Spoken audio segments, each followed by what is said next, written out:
19 April 2024 10 شوال المکرم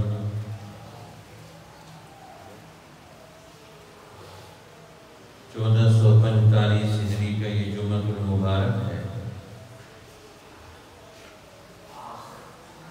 رمضان المبارک میں دنیا سے رخصت ہونے والے تاریخ اسلام کے عظیم کردار، جنہوں نے تاریخ اسلام میں انسانی زندگی میں دینی اور علمی ادوار میں تفقہ و بصیرت اور سماجیات میں اپنے گہرے نقوش چھوڑے ہیں، ان میں سے ایک نام ام المومنین سیدہ عائشہ صدیقہ رضی اللہ تعالی عنہا کا بھی ہے،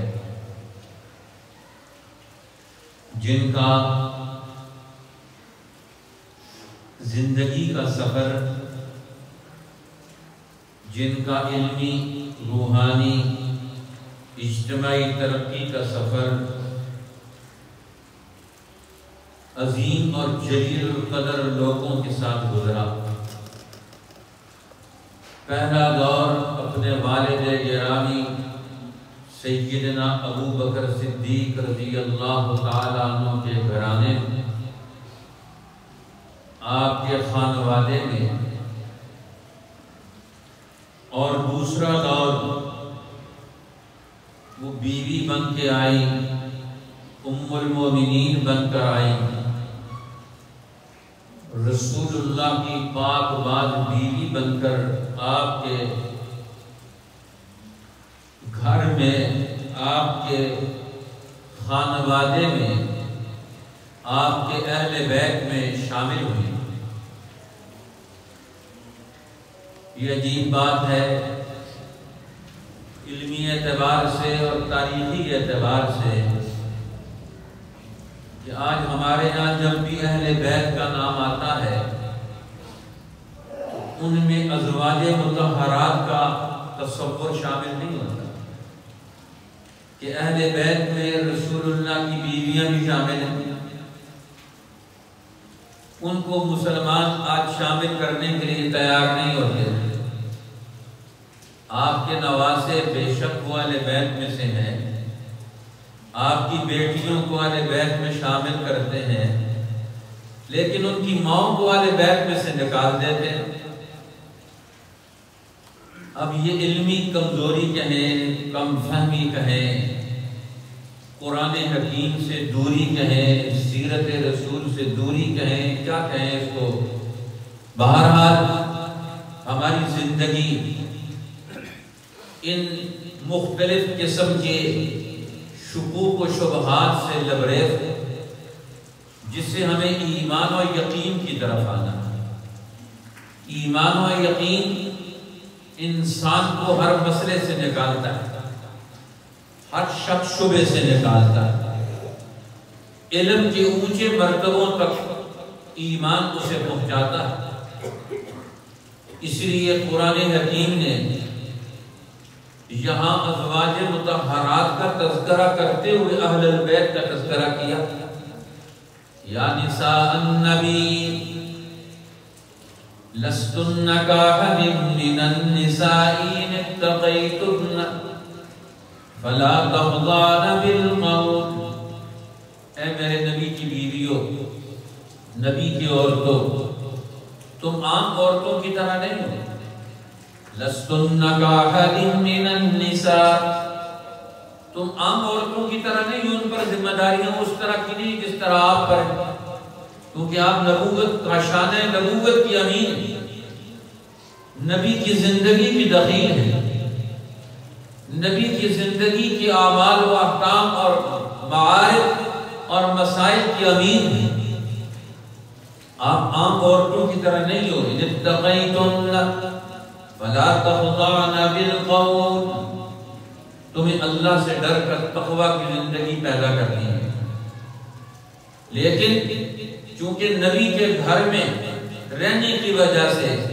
تمہاری اجتماعی اور سماجی ذمہ داریاں بڑھ گئی، اس لیے نبی کے گھر میں نبی سے ملاقات کے لیے، اللہ کے پیغمبر سے رہنمائی لینے کے لیے معاشرے کا ہر طبقہ آئے گا، ہر آدمی آئے گا، آپ کے دروازے پر دستک دے گا۔ کبھی پیغمبر موجود ہیں، کبھی وہاں نہیں، کسی دور جگہ پر ہیں، تو مکالمہ تمہارے ساتھ ہوگا، تو تم نے کیا طریقہ کار اختیار کرنا ہے؟ فرمایا درمیانہ راستہ، فَلَا تَخْضَعْنَ بِالْقَوْلِ،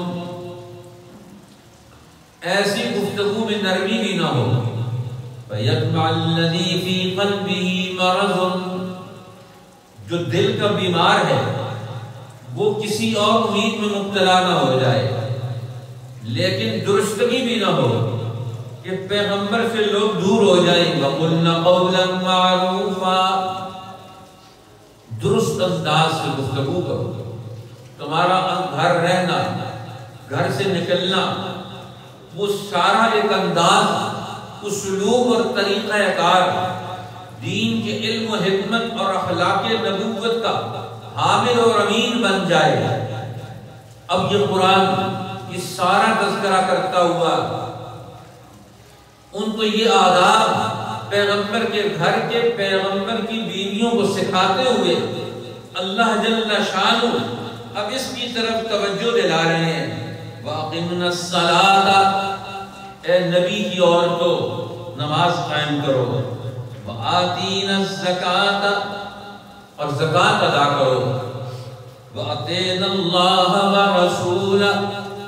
اور اللہ اور اس کے رسول کے سارے احکامات اور فرامین کو اپنی گھریلو، اجتماعی،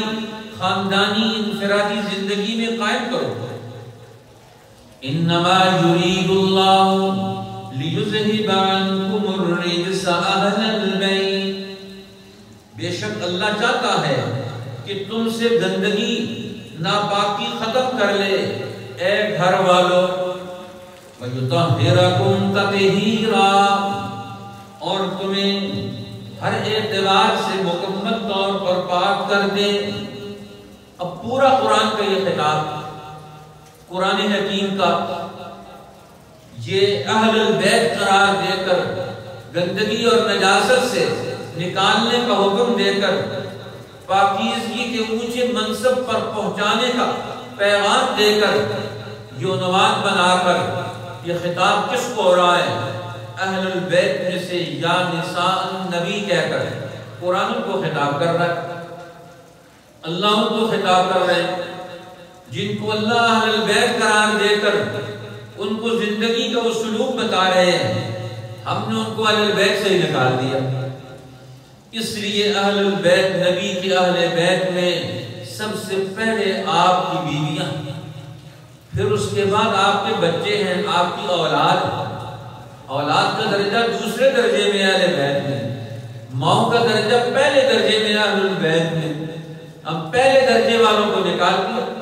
اور دوسرے درجے والوں کو ہم نے خوب تشہیر کی کہ آج ایک مسلمان کے سامنے جب اہل بیت کا نام آتا ہے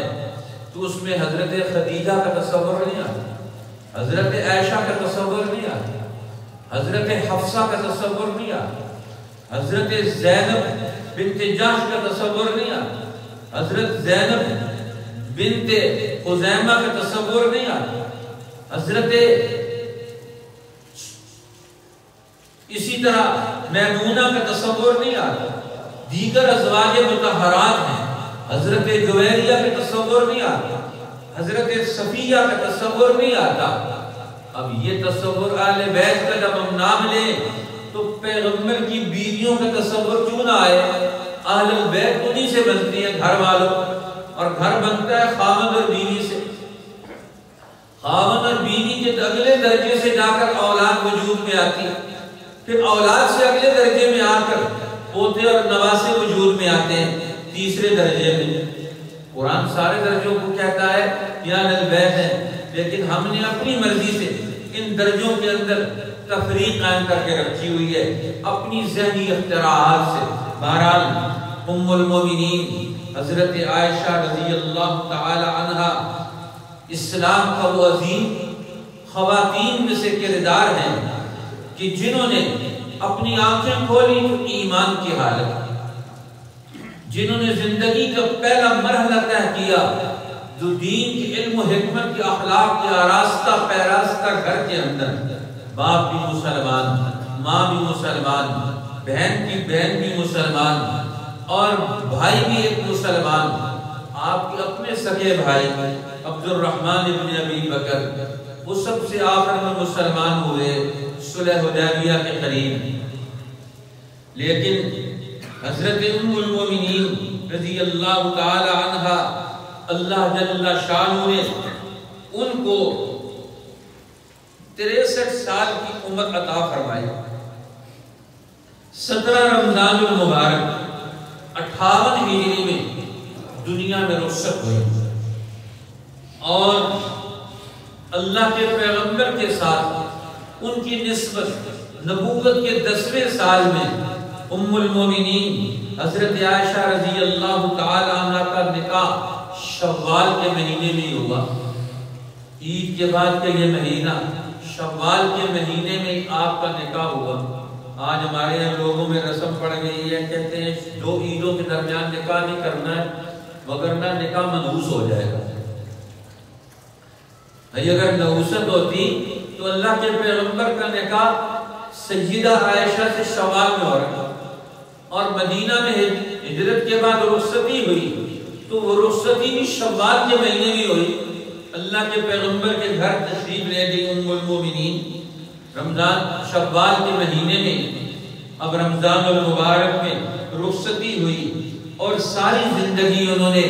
دین کی اجتماعی اور تربیتی ماحول میں گزاری۔ پہلا دور تربیت اور پرورش کا وہ اپنے باپ کی نگرانی میں، دوسرا دور وہ عملی زندگی کا وہ امام الانبیاء کے ساتھ اللہ کے پیغمبر کے کاشانہ نبوت میں جب سے بیوی بن کر آئی، ہجرت کرنے کے بعد اللہ کے پیغمبر کیا تشریف لائی، 9 سال نبی پاک صلی اللہ علیہ وسلم کے گھر میں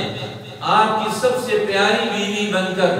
اللہ کے پیغمبر کے گھر میں رہی اور دین بھی سیکھا اور امت کو رہنمائی بھی دی، قرآنی علوم کی مہارت بھی حاصل کی، ہر قسم کے سوالات کر کے رسول اللہ صلی اللہ علیہ وسلم سے دین کا علمی، عملی، اخلاقی، سیاسی اور اجتماعی دین کا حکمت بھرا پہلو وہ امت کے سامنے پیش کیا۔ ایک بڑا دور ہے، ان کا ایک بڑا کردار ہے، ان کے 200 سے زیادہ شاگرد ہیں جنہوں نے ام المومنین سے دین حق کو براہ راست حاصل کیا، اور ان کا معمول تھا کہ وہ کسی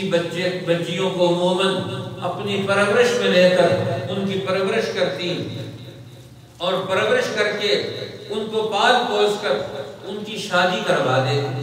تعلیم و تربیت دے کر رسول اللہ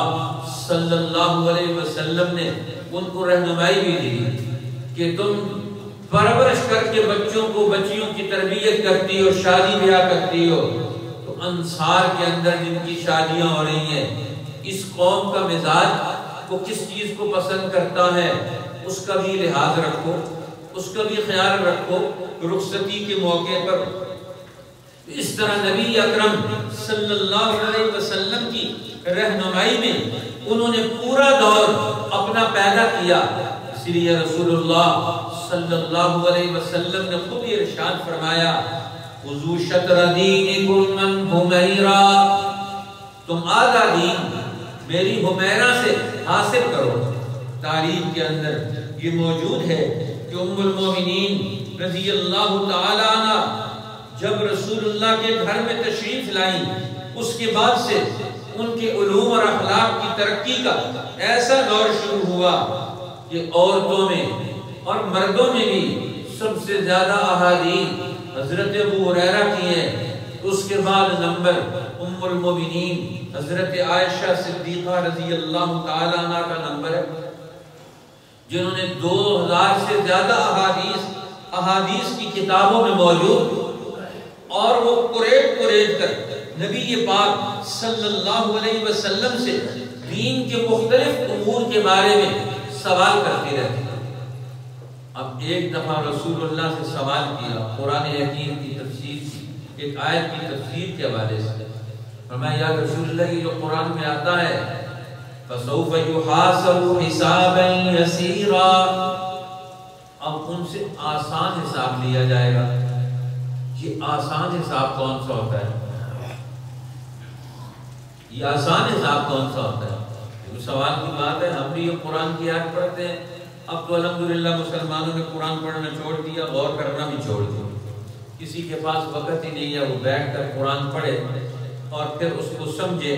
پھر اس کے ذہن میں کچھ سوال پیدا ہو، کسی سے جا کر پوچھے۔ اب وہ قرآن پڑھ رہے ہیں، سوال پیدا ہوا تو پوچھا یا رسول اللہ یہ جو قرآن پاک کی آیت ہے فَسَوْفَ يُحَاسَبُ حِسَابًا يَسِيرًا، ان سے آسان حساب لیا جائے گا۔ یہ آسان حساب کون سا ہوتا ہے؟ اور میں آسان حساب یہ ہے کہ اللہ جل شانہ یہاں قیامت کے دن ہر بندے کا نامہ اعمال پیش کیا جائے گا، اور اللہ تعالیٰ فرمائیں گے فرشتوں کو اس کی کتاب حیات کے ورق پڑھتے جاؤ۔ اب اس کا یہ پہلا دن، دوسرا دن، تیسرا دن، چوتھا دن، سارے ورق پڑھتے چلے جاؤ، اور جہاں اللہ تعالیٰ ٹھہر جائے اس ورق پر ٹھہر جاؤ، اس سے پوچھو یہ کام کیوں کیا تھا، تو کہتا وہ مشکل حساب ہے۔ اور یہ جو آسان حساب ہے یہ حساب گزارا جا رہا ہے، یہ عرض ہے، یہ حساب کرنا نہیں ہے، یہ حساب کو گزارا جا رہا ہے۔ اللہ تعالیٰ کچھ بندوں کے بارے میں فرمائیں گے ان کی کتاب بھر کے الٹتے چلے جاؤ ہمارے سامنے، تاکہ ان کی زندگی کا سارا کٹھا سٹا ہمارے سامنے آ جائے، لیکن اللہ تعالیٰ کچھ لوگوں کے ورق الٹے جائیں گے، اور اللہ تعالیٰ فرمائیں گے فرشتوں کو ٹھہر جاؤ اس ورقے پر۔ اس بندے سے پوچھیں گے بتا یہ کام تو نے کیوں کیا، یہ کام کیوں نہیں کیا، میں نے تو یہ حکم دیا تھا، یہ حکم کیوں نہیں کیا، یہ حکم دیا تھا کہ یہ نہیں کرنا، یہ کیوں کیا؟ فرمایا من نوقش فی الحساب فقد ہلک، جس سے اللہ حساب میں مناقشہ کر لیں، اس سے پوچھ لیں یہ کام کیوں کیا تھا، یہ کام کیوں نہیں کیا تھا، تو پھر اس کی تو ہلاکت ہے۔ اس لیے یہ آسان حساب ہے۔ ایک دفعہ رسول اللہ صلی اللہ علیہ وسلم سے ام المومنین نے سوال کیا یا رسول اللہ قرآن میں آتا ہے قیامت کے دن سب لوگ ننگے اٹھائے جائیں گے، وَلَقَدْ جِئْتُمُونَا فُرَادًا كَمَا خَلَقْنَاكُمْ أَوَّلَ مَرَّةٍ، تم ہمارے پاس آؤ گے اکیلے اکیلے ہو کر جس طرح ہم نے دنیا میں تمہیں پہلی بار بھیجا تھا۔ اب سب لوگ ننگے قیامت کے دن اٹھائے جائیں گے، کسی کے اوپر کوئی لباس نہیں ہوگا، سب لوگ ننگے اٹھائے جائیں گے۔ لباس التقوی ذالک خیر، وہاں تقوی کا لباس آئے گا، نیکی کا لباس آئے گا، اس لباس کا اس پردے کے اندر ان کو اپنی زندگی کا یہ مرحلہ گزارنا پڑے گا۔ ام المومنین نے پوچھا یا رسول اللہ مرد بھی اور عورتیں بھی ننگے ہوں گے؟ میں ہاں سب ننگے ہوں گے، تو کیا مرد عورتوں کو نہیں دیکھیں گے؟ انہوں نے کہا عائشہ اس دن دیکھنے کا یارہ کس کے اندر ہوگا، ہمت کس کے اندر ہوگی؟ ہر ایک آدمی تو اپنی زندگی میں ڈوبا ہوا ہوگا۔ وَتَرَى النَّاسَ سُكَارَى وَمَا هُمْ بِسُكَارَى، ہر ایک آدمی اپنی ذات میں مگن ہوگا۔ يَوْمَ تَرَوْنَهَا تَذْهَلُ كُلُّ مُرْضِعَةٍ عَمَّا أَرْضَعَتْ، جس دن دودھ پلانے والی عورت اپنے بچے کو دودھ پلانا چھوڑ کر اسے پھینک کر بھاگ جائے گی۔ تَذْهَلُ كُلُّ مُرْضِعَةٍ عَمَّا أَرْضَعَتْ، اس کے ذہن میں دودھ پینے والا بچہ بھی نہیں ہوگا۔ وَتَضَعُ كُلُّ ذَاتِ حَمْلٍ حَمْلَهَا، اور پیٹ والی عورت اپنے بچے کو گرا ڈالے گی۔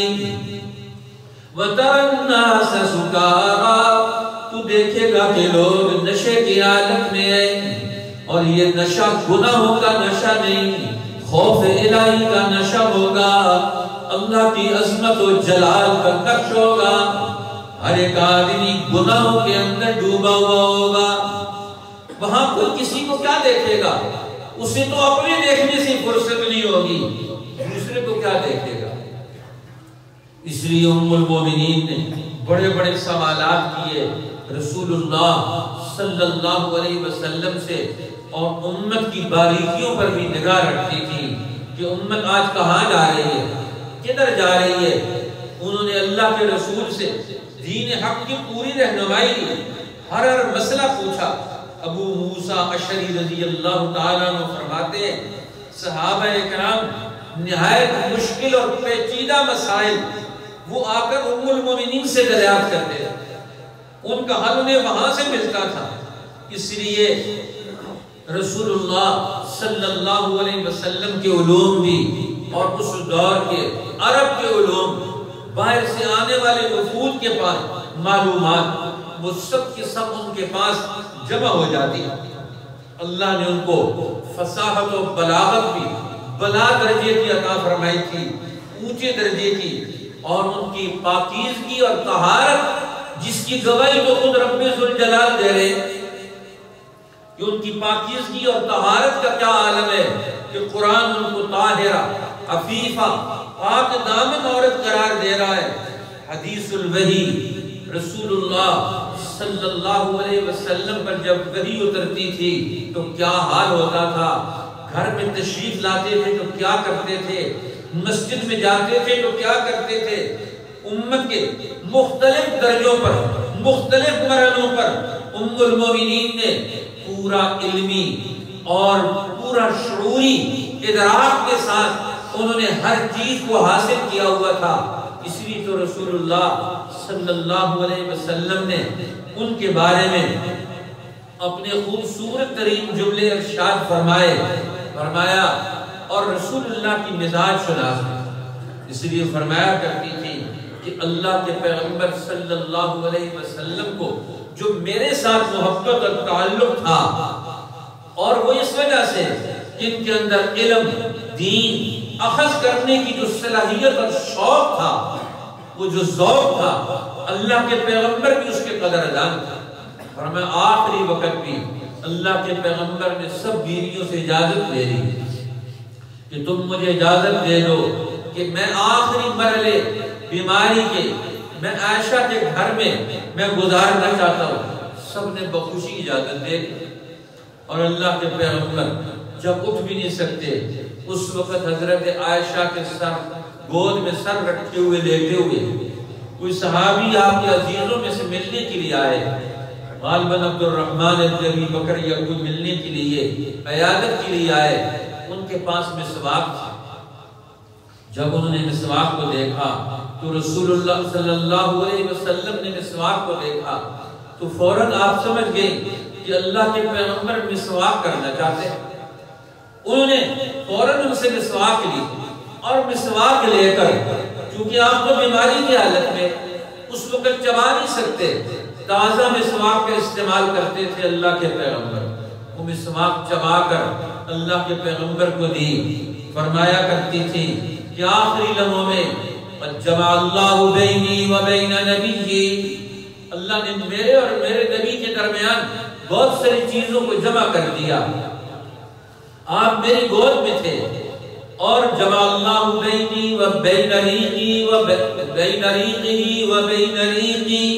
اللہ نے میرے اور آپ کے لعاب کو بھی جمع کر دیا۔ میں نے مسواک چبا کر دیا، دنیا سے تشریف لے جا رہے ہیں تو اس وقت بھی مسواک کر رہے ہیں، اور وہ مسواک بھی ام المومنین نے چبا کر دیا۔ مزاج شناس تھی کہ اللہ کے پیغمبر کی منشا کیا ہے، اللہ کے پیغمبر کی مرضی کیا ہے۔ آج مسلمان کا یہ عالم ہو گیا کہ پیغمبر کی منشا اور مرضی معلوم کرنے کے لیے وقت ہی نہیں ہمارے پاس کہ وہ کتابیں کھولیں میرے پیغمبر ہم سے کیا چاہتے تھے، اپنی امت سے کیا تقاضے رکھتے تھے، ان کی چاہت کیا تھی،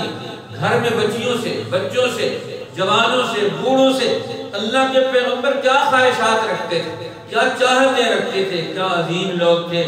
جنہوں نے پیغمبر کی نسبت سے اپنی ہر چیز کو قربان کر دیا۔ ام المومنین سیدہ عائشہ رضی اللہ تعالیٰ عنہ نے کاشان نبوت کو ہمیشہ علم و ادب سے آباد رکھا۔ دور دراز سے لوگ آتے تھے اور آ کر ان سے علم حاصل کرتے، اور مسجد نبوی میں ان کا پردے میں حلقہ درس تھا، جس میں روزانہ ان کا حلقہ درس، جس میں سینکڑوں لوگ آ کر ان سے اپنے مختلف امور میں سوال کیا کرتے۔ اور یہ جو آیات نازل ہوئی سورۃ المجادلہ کی، حضرت عائشہ ہی فرماتی ہیں کہ ہمارا چھوٹا سا کمرہ، اللہ کے پیغمبر وہاں تشریف فرما ہوتے، چھوٹے سے گھر میں اللہ کے پیغمبر رات کو جب اٹھتے فرمایا کرتی تھی مجھے پتہ ہی نہیں ہوتا کہ اللہ کے پیغمبر اٹھے وضو بھی کر دیا اور رات کو اٹھ کر نماز پڑھتے تھے، اور جب نماز پڑھتے تو کمرہ اتنا چھوٹا تھا کہ میں آگے لیٹی ہوئی ہوتی تو میرے ہاتھ لگتا پاؤں پر تو میں پاؤں سمیٹ لیتی، اللہ کے پیغمبر سجدہ کر لیتے، یا پھر کھڑے ہو جاتے، پھر میں پاؤں پھیلا لیتی۔ لیکن نماز بھی پڑھ رہے ہیں، گھر والوں کو بھی کوئی تکلیف نہیں، کوئی پریشانی نہیں، اللہ کے پیغمبر کی تہجد کی نماز سے بھی اور گھر والوں کے لیے بھی بے تکلفی کا یہ حال ہے کہ اللہ کے پیغمبر ان کے ساتھ گھر کے امور میں بے تکلفانہ گفتگو بھی کرتے ہیں۔ اسی اعتبار سے فرمایا ام المومنین رضی اللہ تعالیٰ عنہ فرماتی ہے کہ اللہ کے پیغمبر گھر میں تشریف لائے، اب گھر میں تشریف لائے تو بہت سارے کام، اب گھر میں ایک عورت اسی کمرے میں بیٹھی، میں بھی وہاں بیٹھی، اور ایک عورت آ کر اللہ کے پیغمبر سے اپنا مسئلہ بیان کر رہی ہے، دکھڑا بیان کر رہی ہے، پریشانی بیان کر رہی ہے کہ مجھے میرے خاوند نے طلاق دے دی، زہار کر لیا، اب میں کہاں جاؤں؟ اللہ کے پیغمبر اسے جواب دے رہے ہیں، کہتے ہیں نہ اس عورت کے سوال کا ہمیں پتہ چلا،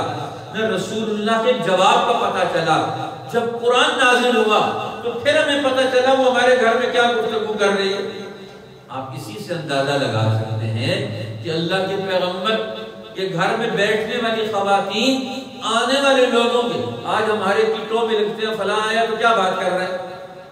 ہر ایک کی زندگی میں مداخلت کرتے ہیں، اپنی زندگی کو درست کرنے کے لیے تیار نہیں، لیکن وہ اپنی زندگی میں مگن دوسروں کا تعاون کرتے ہیں۔ ایک ہی کمرے میں بیٹھے ہوئے وہ گفتگو کر رہی ہے، لیکن ان کو پتہ بھی نہیں کیا گفتگو کر رہی ہے۔ تو دوسروں کے کاموں میں مداخلت دینا خاندانی نظام یہ ویسے ہی تباہ کرتا ہے۔ اس لیے الفت بھی ہے، محبت بھی ہے، کردار بھی ہے، سماجی زندگی کا اظہار بھی ہے، دین حق کا عمل بھی ہے، اور اللہ کے پیغمبر صلی اللہ علیہ وسلم کے ساتھ سفر و حضر میں وقت گزار کر انہوں نے دین کا عظیم پہلو اختیار کر لیا۔ آج تک امت کے اندر دین کا علمی نقش اور دین سیرت رسول کا گھریلو زندگی کا اجتماعی زندگی کے لیے رہنمائی کا کردار، اس میں سب سے زیادہ نمایاں کردار ام المومنین حضرت عائشہ رضی اللہ تعالیٰ عنہ کا ہے، جن سے گھریلو زندگی کے بہت سارے امور کا پتہ چلتا ہے۔ اس لیے ان کی زندگی کا مطالعہ کرنا مردوں کے لیے بھی اور عورتوں کے لیے بھی ضروری ہے۔ بہت سارے امور وہ اللہ کے پیغمبر صلی اللہ علیہ وسلم کی زندگی سے وہ حقائق وہ بیان کرتی ہیں، مسائل کا تذکرہ کرتی ہیں اور اس کے حوالے سے رہنمائی دیتی ہے۔ وقت نہیں ہے کہ تفصیل کے ساتھ ان کا ذکر کیا جائے، بہرحال پڑھنے کے قابل ہے۔ وحی کے ساتھ، علوم وحی کے ساتھ ان کا کتنا گہرا تعلق، سخاوت کا یہ عالم تھا۔ امیر المومنین حضرت معاویہ ابن ابی سفیان رضی اللہ تعالی عنہ نے ان کے پاس دینار کا بھرا ہوا تھیلا ہدیہ بھیجا، اور انہوں نے وہ سارے درہم و دنانیر مدینہ کے غریبوں پر، ضرورت مندوں پر وہ خرچ کر ڈالے۔ اور 5 خادمہ تھی، کہنے لگی گھر میں کھانے کے لیے کچھ نہیں اور آپ نے روزہ رکھا ہوا ہے۔ کہنے لگی اب بات کہنے کا کیا فائدہ، جب دینار موجود تھے تو کہتی تو میں 1 دینار تیرے لیے بھی رکھ دیتی، تو اس سے کھانا کھا لے۔ اب دینار پیسے آ رہے ہیں اور پیسوں کو دوسروں پر لگا رہی ہیں، اپنے اوپر نہیں لگا رہے۔ خود روزے سے، گھر میں کھانے کے لیے کوئی چیز بھی نہیں، شام کے وقت میں کھانے کے لیے کوئی چیز نہیں، اور سارا مال باہر خرچ کر دیا، اور حج پر تشریف، ہر سال حج کرنے کے لیے تشریف لے جانے. اور حضرت عمر رضی اللہ تعالیٰ عنہ نے تو حضرت عبد الرحمن بن عوف کی ڈیوٹی لگائی، حج کا قافلہ جو مدینہ سے جائے، ازواج مطہرات کی ذمہ داریاں، ان کے امور اور ان کی نگرانی، ان کی ضروریات ان کے ذمہ ہوتی ہیں. ان کا پڑاؤ کہاں ہوگا، ان کا ٹھہرنا کہاں ہوگا، سفر حضرت کی ضرورتیں کیا ہوں گی، وہ ساری حضرت عمر نے ڈیوٹی لگائی. ہر سال حج کرنے کے لیے تشریف لے جاتے. اور حج کرنے میں کسی نے دیکھا کہ عرفات کے میدان میں 9ویں ذی الحجہ کو روزہ رکھا ہوا ہے، اماں جان نے روزہ رکھا ہوا ہے، اور خادمہ کو کہہ رہی ہے پیاس شدید ہے، گرمی سخت ہے، چلچلاتی دھوپ ہے، میرے سر پر پانی ڈالو. اب سر پر پانی ڈال نہیں، لیکن روزہ 9ویں ذی الحجہ کا چھوڑنے کے لیے تیار نہیں. کسی نے پوچھا کہ اتنی مشقت اٹھانے کی کیا ضرورت ہے نفلی روزے کے لیے؟ انہوں نے کہا مشقت کیا ہے، پانی ڈال کر ہم نے اپنے آپ کو آسانی پہنچا دی، لیکن روزہ رکھ کر اللہ کے پیغمبر کے ارشاد پر عمل کر لیا. ایک ایک ارشاد پر عمل کرنے کی اپنی پوری کوشش کرتی ہے. اللہ جل شانہ ہمیں وہ شوق اور ذوق عطا فرمائے. آخری وقت آیا تو آپ کے پاس جو گھر تھا اس گھر کو بھی بیچ دیا حضرت معاویہ کے ہاتھ، اور فرمایا یہ گھر اس وقت تک میں رہوں گی جب تک میں زندہ ہوں، اور جو رقم آئی وہ رقم بھی خرچ کر ڈالی، صدقہ کر ڈالی. آخری وقت دنیا سے جا رہی ہیں تو ان کی ملکیت میں کوئی چیز نہیں، ساری چیزیں دنیا میں صدقہ اور خیرات کر کے چلی گئی، سب کچھ امت پر خرچ کرنے والے لوگ. یہی تو حضرت ابو بکر صدیق کا خاندان اور نبوت کا مزاج تھا کہ امت کو ترقی دے دی، ان پر اپنے مسائل خرچ کرنے. یہ قوموں کے اصلی رہنما تھے. آج یہ قوموں کے رہنما جو قوم سے لوٹ مار کرتے ہیں، اپنے گھر بھرتے ہیں، اپنے خاندانوں کو ترقی دیتے ہیں، اور قوموں کے لیے تباہی اور بربادی چھوڑ کے جاتے ہیں. یہ ہے وہ قوموں کے اصلی رہنما، جن اصلی رہنماؤں کو رہنما کے طور پر تذکرہ ہی نہیں ہے. یہ ہمارے حقیقی رہنما تھے جنہوں نے زندگی کے ہر موڑ پر رہنمائی دی، اور جنہوں نے اپنے سارے وسائل قوم پر خرچ کیے، اور قوم کے آنے والے وسائل بھی قوم پر خرچ کیے، امت پر خرچ کیے. اللہ تعالی ہمیں ایسے حقیقی رہنماؤں کی زندگی سے، سیرت سے، ان کی نبوت کے آثار ان سے سیکھ کر، ان سے رہنمائی لے کر اپنی زندگی کے تانے بانے بننے کی توفیق عطا فرمائے. واخر دعوانا ان الحمدللہ رب